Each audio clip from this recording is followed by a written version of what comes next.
Namo tassa bhagavato arahato samma sambuddhassa. Namo tassa bhagavato arahato samma sambuddhassa. Namo tassa bhagavato arahato samma sambuddhassa. Buddham dhammam sangham namassami.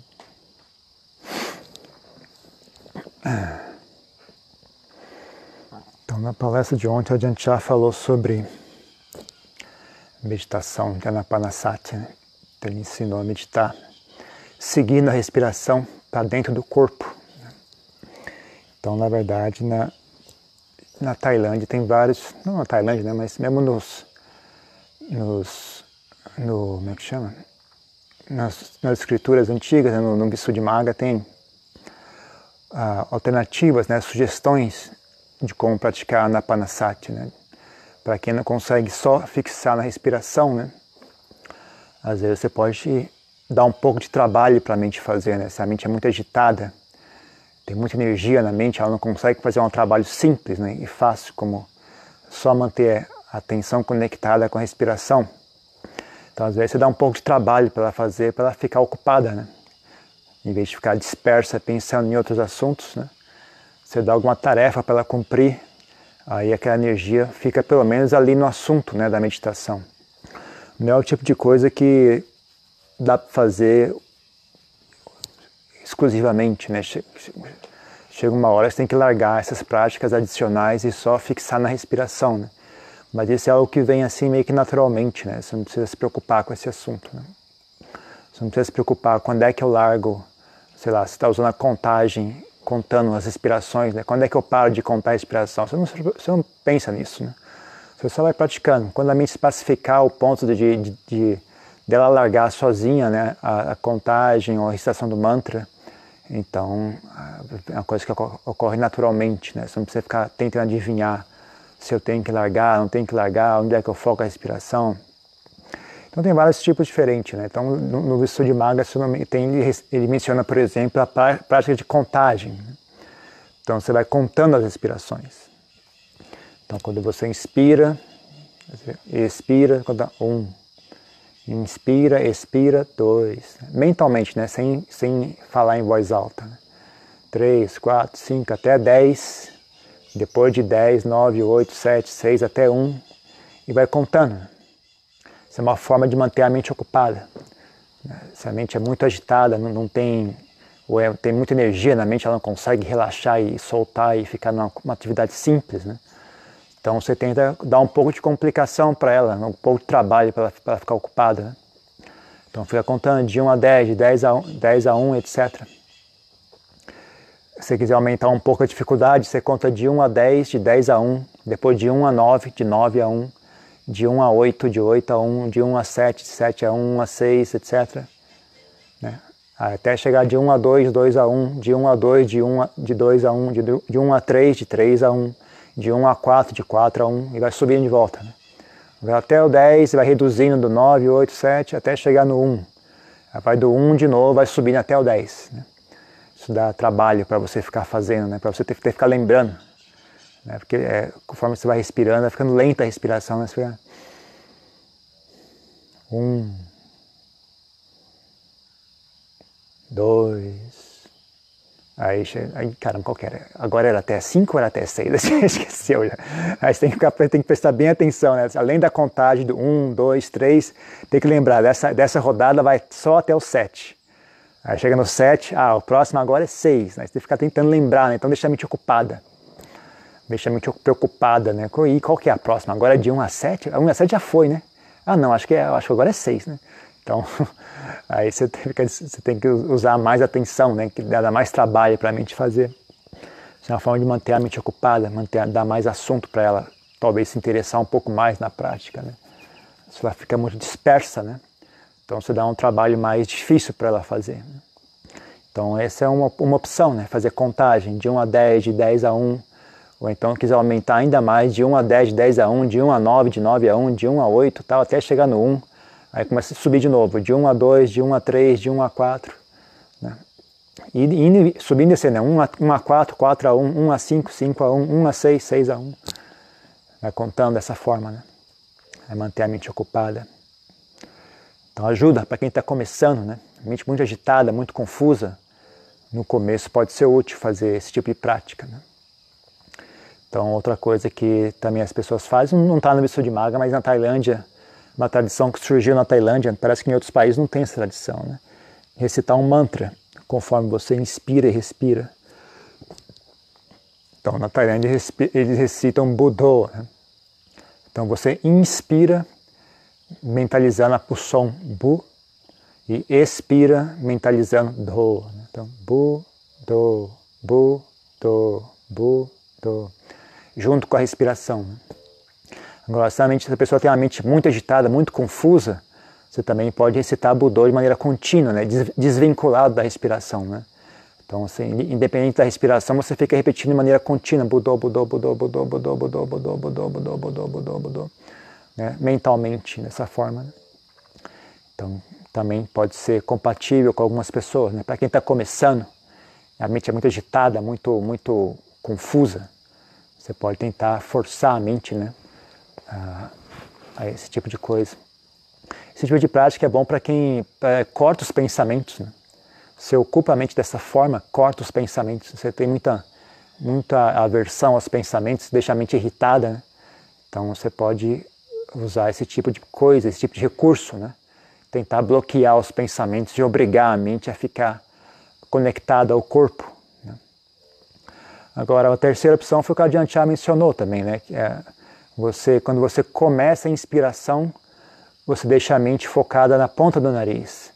Conforme você inspira, você vai movendo a atenção por dentro do nariz, pela traqueia, até o peito, né? No meio da respiração, você tenta coordenar, né? De forma que a atenção, no meio da respiração, a atenção esteja na altura do peito. E aí, conforme você vai continuando a inspirar, ao fim da inspiração, a atenção está focada no umbigo, na região da barriga, né? E aí, quando você expira, é o reverso, né? Você começa pelo umbigo, e aí vai subindo até o peito, depois vai subindo até o nariz, né? Então você vai inspirando e expirando, e a atenção vai se movendo dentro do corpo, né? Começando pelo nariz, atravessando a garganta, chegando ao peito, continuando até o umbigo. E aí, conforme você expira, você move a atenção de volta, né? Começa no umbigo, passa pelo peito, passa pela garganta, chega até o nariz, né? Então você vai coordenando a atenção com a respiração, né?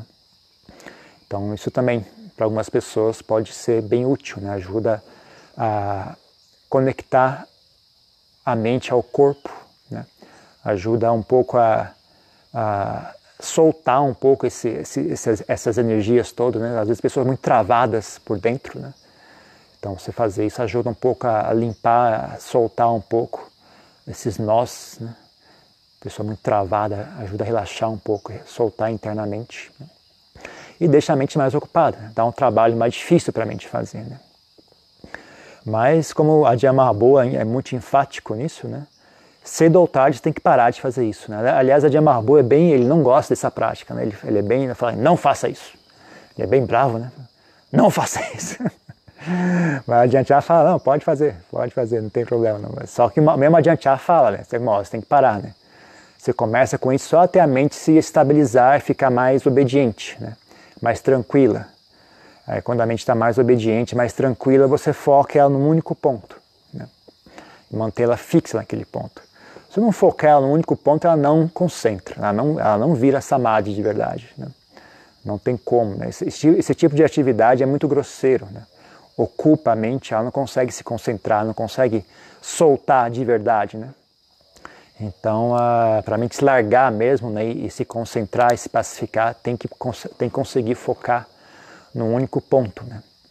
Mas você pode começar por essas práticas, né? Você pode, mesmo não é uma questão só de começar, né? Um dia que você estiver mais tranquilo, você vê que a mente está bem comportada, não está muito agitada, você pode focar só na respiração, né? Num ponto único, né? O dia que você vê que a mente está mais agitada, mais confusa, você pode tentar recitar um mantra, pode tentar acompanhar a respiração para dentro e para fora do corpo, né? Que nem o Ajahn Chah explicou. Ou, num caso extremo, usar a técnica de contagem, né? Contar de 1 a 10, 10 a 1, de 1 a 9, 9 a 1. Vai contando, né? Aí se mantém a mente ocupada, tem que ficar lembrando qual foi a última rodada. A última rodada foi número 4. O próximo, então, é o número 5, né? Você tem que ficar lembrando disso, né? Tentar manter a mente ocupada. Então ajuda, né, a desconectar a mente dos pensamentos confusos, né? Manter a mente mais ou menos focada na respiração, né? E aí dá um pouco de suporte, né? Se a pessoa está começando ainda, pode ser útil, né?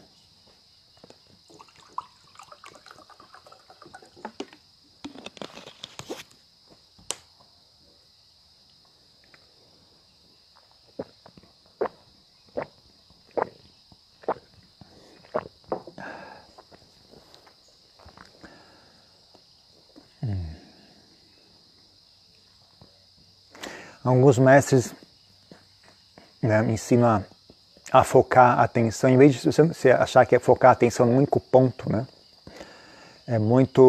Restringe muito, a mente ela não consegue, ela não fica à vontade dessa forma, né?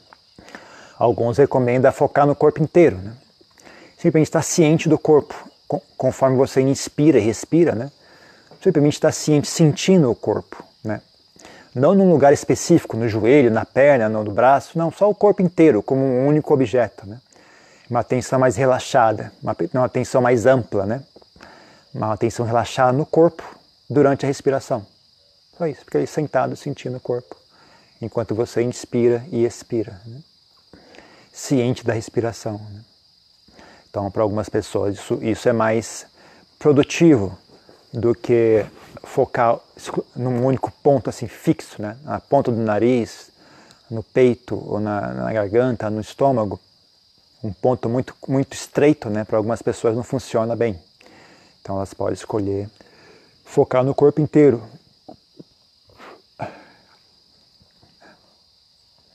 Eu nunca fiz a prática de contagem, né, desse tipo que eu falei, mas eu fazia muito as 32 partes do corpo.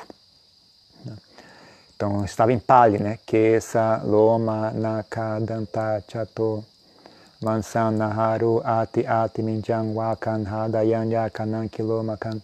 Mas junto com a respiração, né? Então, conforme eu inspirava, Kesa, Loma, Naka, Danta, né? Fazia até o último, né? Matake, Matalunganti.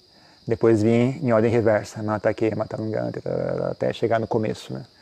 As 32 partes do corpo, em Pali, né? Então, coordenava isso com a respiração. E aí também é algo que requer... Na verdade, isso meio que eu fiz assim, primeiro só de 5 em 5, né? Então, só de Kesa até Loma, Naka, Danta, Tacho, né? Kesa, Loma, Naka, Danta, Tacho. Tacho, Naka, de volta, né? Aí, e vinha até desse até o quinto, depois de ordem reversa. Você praticava só assim, até ver que isso ficou bom, né? Até ficou estável, ficou bom. Aí aumenta mais 5, né? Vai para o próximo grupo de 5, né? Kesa, Loma, Naka, Danta, Tacho, Mansan, Naharu, Ati, Minjan. E aí, em ordem reversa, Ati, Minjan, Ati, etc, vai até Kesa, né? E aí vai aumentando, mais 5, até chegar ao último, né? As 32 partes, até você conseguir recitar as 32 partes de maneira contínua, sem perder a atenção, né? Sem ficar distraído nenhuma vez. Não é tão fácil como vocês pensam, né? Principalmente porque é uma coisa lenta, né? Conforme você vai recitando, a mente vai se pacificando. A respiração fica cada vez mais lenta. E aí demora mais e mais. Entre um e o próximo demora, né? Aí você já esqueceu qual era o último que você recitou, né? Para recitar as 32 partes do corpo, né, de maneira bem lenta, sabe? A respiração está bem lenta mesmo, né? Está bem lenta. Até você chegar no último, demora um tempo, né? Pelo menos a sensação é que demora, né? E aí também às vezes você esquece, né? E essa aqui foi até qual? Foi até Minjan, foi até Ate Minjan, foi até onde foi essa? Loma, Naka, Danta, Tacho. E Tacho já foi ou não foi? Aí você tem que também prestar atenção, né? Aí, depois dessa prática, você pode aumentar ela ainda mais, né?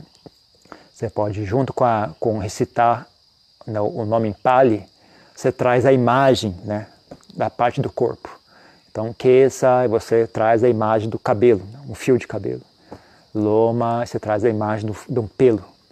Naka, você traz a imagem da unha. Danta, a imagem do dente. Tacho, a imagem da pele, e assim por diante. Ati, ati, ninjam, os ossos, o estômago, os pulmões, o baço, né, os intestinos, o conteúdo do intestino, vômito, sangue, urina, saliva, etc. Então você recita em Pali e você olha a imagem na sua cabeça, né? A imagem da parte do corpo, né? Então você faz isso junto com a respiração até o último Matake, Matalungante, aí reverte, em ordem reversa, até chegar Kesa novamente, né? Então treina bem a atenção, a mente fica bem destra, fica bem afiada, né? Demora tempo para conseguir fazer isso, eu fiquei acho quase um ano para até conseguir achar que ficou bom, né? Eu citava o tempo todo, né? Quando eu saía em Pindabata para pedir esmolas, eu ia recitando isso na cabeça, voltava recitando isso, sentava recitando isso. Eu não comia recitando isso, não lembro de ter comido recitando isso, mas eu praticava só isso, sabe? Direto, 24 horas, sempre que eu lembrava, estava ali, Kesa, Loma, Nakada, Tacho. Quando eu era noviço, eu fazia isso, né? E essa prática avança ainda mais, né? Mas eu não vou falar não, porque começa a ir muito longe. O pessoal não consegue nem contar a respiração, vai querer fazer a evolução dessa prática, não é o caso. Mas então tem esses recursos, né? Tudo isso ainda pode considerar isso como Anapanasati, né? Você está sempre tendo a respiração como base, né? Sempre tendo a respiração como base, né? Agora, se a mente é muito confusa, então você dá um pouco de trabalho para ela. A respiração é algo muito sutil, né? Então a pessoa tem que conseguir relaxar, tem que conseguir, digamos, é como se fosse, muito a respiração é muito sutil, né? Se a mente está muito grosseira, ela não consegue captar, não consegue permanecer, né? São incompatíveis, né? São incompatíveis. O nível de agitação da mente é incompatível com o nível da respiração, ou o ritmo, né? Você pode olhar em termos de ritmo também, primeiro o ritmo dos pensamentos, né? As pessoas nem percebem isso, mas os pensamentos têm um certo ritmo, né? A mente se acostuma, ritmo mesmo, sabe, de batida, assim, ó. Por exemplo, o português, a gente pensa em português, a maioria de nós, né? Ele tem um certo ritmo, tem um tac, tac, tac, tac, tac, tac, tac, tac, tac. A respiração é algo que os dois não combina, né? Que nem uma pessoa tocando rock e outra pessoa tocando uma música lenta, né? Fica uma cacofonia na mente. A mente sente aversão por aquilo, né? Então, uma forma de forçar, né, os pensamentos a sintonizar com o ritmo da respiração, é você usar esses recursos, né? Botar a mente para pensar acompanhando o ritmo da respiração, né? Então você fica lá, 1, 2, 3, ou então que, sa, lo, ma, naka, ou então buto, buto, buto. Então você força a mente o ritmo dos pensamentos, né? A sintonizar com o ritmo da respiração. Ou então, só esse perceber, né? Você perceber às vezes, como eu falo, muitas coisas são mau hábitos, né? A gente, sei lá, a gente está um sistema tão automático que as pessoas nem percebem, né? Mas só você ter essa sacada, né, de que a parte da razão pela qual você não consegue manter a atenção fixa na respiração é mera bobeira, aversão, né? Você está acostumado com o ritmo dos pensamentos. Aí quando você foca na respiração é um outro ritmo. Então cria um desconjunto, cria uma cacofonia, né? Cria uma coisa assim incompatível, aí gera uma certa aversão, oh, isso é feio, né? Aí você volta para os pensamentos, né? Aí você fala, tudo isso é feio, ok, você fica com a respiração e larga os pensamentos. Aí é simples, né? Na verdade é simples de fazer. Se você conseguir aprender a não esquentar a cabeça com os pensamentos, né? Não sentir aversão a eles, é fácil, né? Largar deles, né? As pessoas não conseguem largar os pensamentos ou porque elas têm desejo por eles ou porque elas têm aversão a eles, né? Então as pessoas no começo têm muito desejo pelos pensamentos, aí não conseguem largar e ficar com a respiração, né? Se sente ansiosa, se sente agitada, ai meu Deus, eu tenho que pensar, eu não posso ficar sem pensar, se eu não pensar eu vou ficar burro, o que eu vou fazer se eu não pensar? Isso é muito importante, tem que pensar nisso.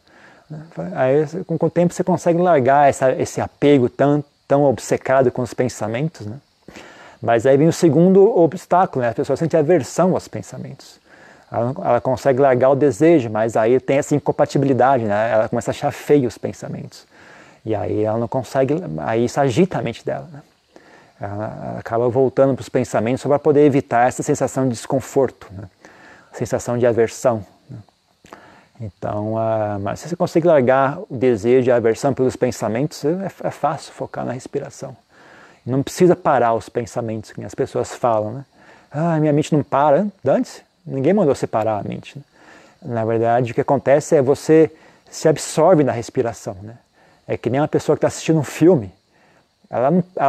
As pessoas ao redor, ela não precisa mandar as pessoas ao redor fazer silêncio. Ela simplesmente se absorve na história do filme. Aí as pessoas ao redor desaparecem, né? O barulho das pessoas conversando lá atrás, a pessoa que abriu a porta do cinema, o cara comendo pipoca do lado, desaparece.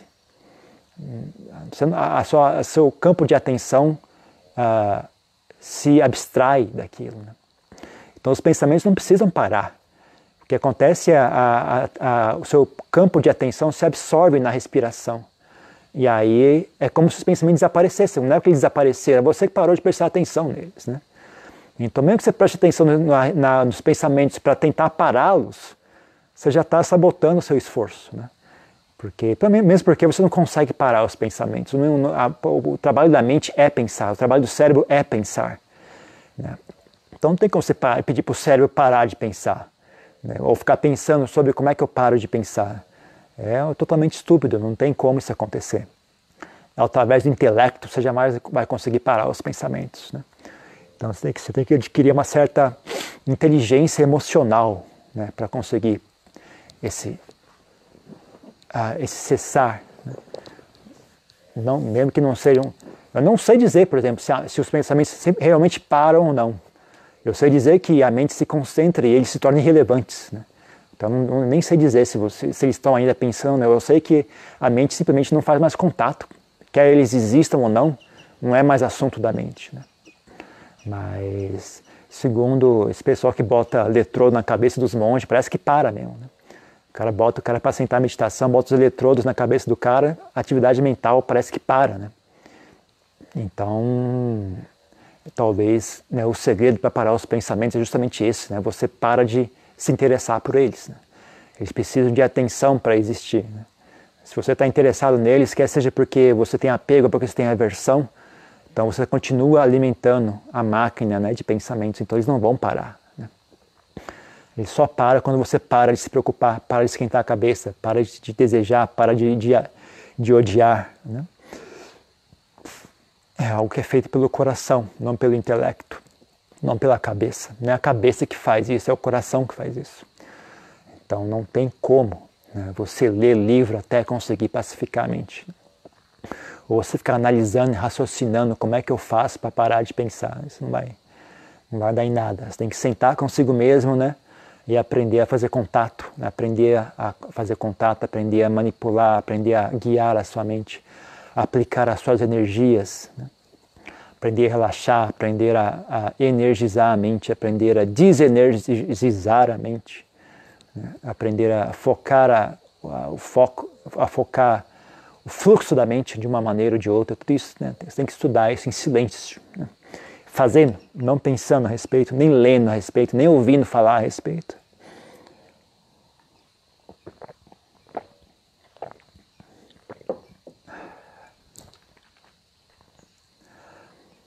Então, quem vai praticar meditação tem que ter uma atitude de investigação. Não pode só sentar de maneira mecânica, né, e ficar ali imaginando que é algum ritual mágico, né? Vou sentar aqui recitando Budô, Budô, Budô e alguma mágica vai acontecer e minha mente vai se pacificar. Pouco provável, né? Se você não tem uma bagagem de prática no passado, né, isso não vai acontecer, né? Quando isso acontece, em geral, é porque a pessoa já tem uma bagagem de muitas vidas, né? Então ela tem uma memória mecânica, né? Uma memória assim meio instintiva, né, dessa prática. Então assim que ela reconecta com isso, a mente já sabe. Ah, eu sei como fazer isso, já sei. Né? Que nem Lampudia nem gostava de budismo, ele odiava monge, achava os monges muito chato, nunca tinha ido no mosteiro. Aí o pai e a mãe dele mandou ele para o mosteiro, né, que todos os adolescentes têm uma certa idade que eles têm que ir lá e virar monge durante alguns meses, né, naquela época, né. Foi obrigado, mandaram ele ir, obrigaram ele a ir no mosteiro, virar monge durante um tempo. Aí o mestre dele mandou, senta aí e recita Budô. Tá bom, recitou Budô na hora, já foi para Samadhi, foi para os dhyanas já. Então é outra história, né? O cara tem outra bagagem espiritual, né? Que nem a gente aqui, né? A gente tem que construir essa bagagem, então a gente tem que, outro tipo de prática, né? Então tem que ter atitude, tem que ter atenção, tem que ter interesse, tem que acompanhar, tem que experimentar, falar, bom, se eu fizer isso aqui, se eu focar minha mente dessa forma, se eu mudar minha postura um pouco, se eu relaxar um pouco mais, se eu levantar um pouco mais, o que eu tenho que fazer, sabe? Você tem que pesquisar esse assunto, né? Experimenta essas práticas que eu falei para quem está começando, né? É bom, experimenta um pouco fazer contagem, experimenta um pouco acompanhar a respiração, né? Tenha a humildade de começar pelo começo, né? A pessoa é muito esperta, quer começar pelo meio, não consegue nem chegar no fim, né? Então, quem tem humildade, começa pelo começo, desenvolva, aprenda, né? Até você conseguir chegar no meio, do meio fica fácil chegar no fim, né?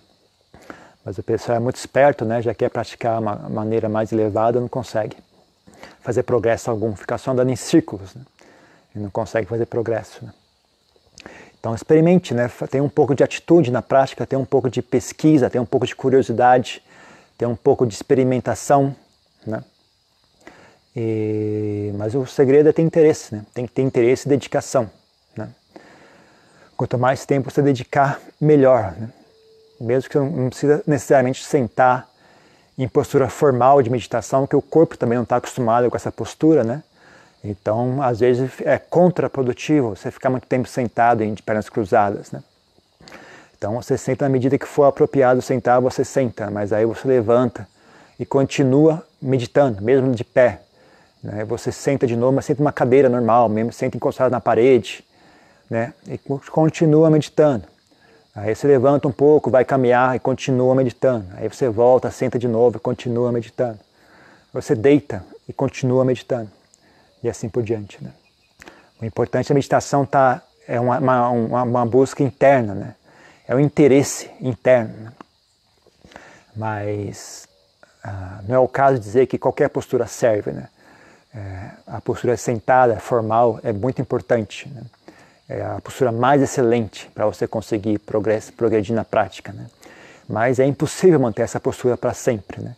Mesmo que tenha muita flexibilidade, não consegue manter essa postura 24 horas por dia. Mesmo os grandes mestres não faziam isso, né? Mesmo que, mas minha mente aguenta, eu consigo. Tá bom, a sua mente aguenta, mas o seu corpo não aguenta.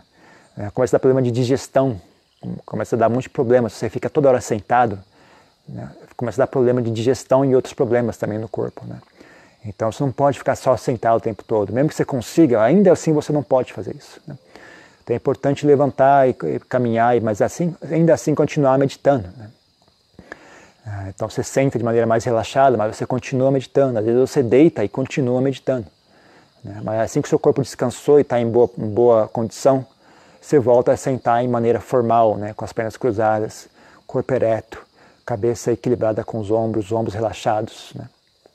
As mãos unidas sobre o colo, etc. Então,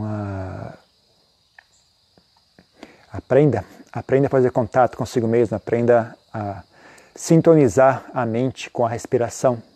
Tenta pegar um pouco sobre esse aspecto, né? Como se fosse uma sintonia, uma orquestra, né? O cara do trompete está indo muito rápido e o cara do violino está indo muito devagar, né? Só que você não manipula a respiração, né? Então, nesse caso, o violino não mexe. O violino está certo. É o trompete que tem que ficar mais lento, né? Então, não manipule a respiração. Eu sei que alguns mestres recomendam isso, mas eu sou muito contra isso. Eu não acho isso saudável, não. Porque eu acho que isso engana as pessoas também. Você manipula a respiração, acaba enganando as pessoas. Não sei, eu acho meio traiçoeiro isso. Eu acho que meditação, a mente tem que se pacificar com qualidade. A mente tem que se pacificar por qualidade. A mente fica sábia, ela adquire qualidade, aí ela se pacifica. Isso é algo que eu acho que dá certo, eu sei que dá certo, né? Agora, se manipular a mente, por exemplo, o pessoal que faz jejum, eu não sou muito chegado também, acho não muito bom. Enganando a mente, dando truque para obrigar a mente a ficar pacífica. Ela fica pacífica, mas fica burra. né? Então não serve, porque quando a mente se pacifica, você vai precisar de inteligência, porque ela vai começar a manifestar um monte de coisa esquisita. Então você sacrificar a inteligência para conseguir pacificar a mente, não dá certo, não vai muito longe. Não. Você consegue pacificar a mente, mas logo em seguida você cai numa armadilha terrível. Né? Então não é útil, eu não sei, eu não gosto. Né? Então alguns mestres recomendam, mas eu não sou muito chegado nisso. Então eu acho que o correto é você pacificar, a mente ficar pacífica porque ela ficou sábia. Ela aprendeu a ser direito. Ela aprendeu a funcionar direito. Ela parou de ficar... Ela só sabe funcionar em termos de pensamento. Ela aprende a funcionar tanto em termos de pensamento como em termos de não pensamento. Ela consegue sintonizar com o corpo, ela consegue sintonizar com as emoções. Ela consegue se abster do corpo, das emoções, do pensamento, sabe? Ela consegue ficar independente deles também. Consegue fazer tudo, sabe? Flexibilidade. Ela consegue acompanhar os pensamentos, consegue acompanhar o corpo, consegue acompanhar as emoções, consegue se abster deles também. Então ela fica livre, né? Tem liberdade de movimentação, ela é flexível. Ela consegue sintonizar no local certo, na hora certa, da maneira correta. Então, é que se diz no Sutra, a mente fica maleável, né? Nos Sutras fala isso, né? O cara medita até a mente ficar maleável, apropriada para se trabalhar com ela, né? Flexível, maleável. É isso que ele está falando desse assunto. Né? Então, samadhi burro, né? Samadhi fixo, né? Pessoa que foca a mente, arranca fixamente de maneira agressiva, né? Não é maleável. A mente fica tacanha e burra. Né? Então, mesmo que ela consiga manifestar algum sintoma de samadhi, que nem piti, começa a ver imagens e tal, mas a mente não está dura e tacanha, né, e travada, né? Não serve, né, para praticar o Dharma. Né? Então, de acordo com o Buda descreve nos suttas, né, a mente fica maleável, apropriada para se trabalhar, né, que nem uma argila. Né? Para a argila trabalhar, para você moldar, a argila tem que estar maleável, flexível, mais coesa. Né? Ela não pode ficar quebradiça. Né? Então, ela fica apropriada para se trabalhar. Né? Então, a mente também é assim. Né? Então a mente tem que ter flexibilidade, tem que ter maleabilidade, mas é uma maleabilidade coesa. Né? Não é que nem a maleabilidade da água que fica, né, dispersa. Né? Uma maleabilidade coesa, que nem um bloco de argila. Né? Flexível, mas coeso. Tá? É assim que funciona. Tem peso. Ela tem peso. Né? Que eles falam, na Tailândia também eles falam Minamnak. Né? Ela tem um peso, ela tem um peso, é difícil botar. Quanto mais você fala, mais esquisito fica. Mas ela tem uma certa qualidade específica, né? Não é uma mente à toa, tem uma certa qualidade específica. Então é isso, né? Procurem pesquisar a meditação, não só fora, nos livros, mas nas palestras, mas procurem pesquisar a meditação dentro de si mesmo. Né? Tenha um interesse, né, na sua própria mente. Cada pessoa tem uma mente diferente, né? Então você tem que olhar qual é o seu problema e você tem que tentar achar um antídoto, uma forma de equilibrar a mente. Né? Uma forma de seja qual for a patologia que a sua mente manifesta, né? Você tem que conseguir desenvolver um fenômeno reverso, né? Que apazigue aquela patologia. Né? Então depende de nós mesmos, né? Tem que ter interesse, atitude, coragem, determinação, criatividade, né? Inteligência e disposição. Né? Então, é isso para hoje.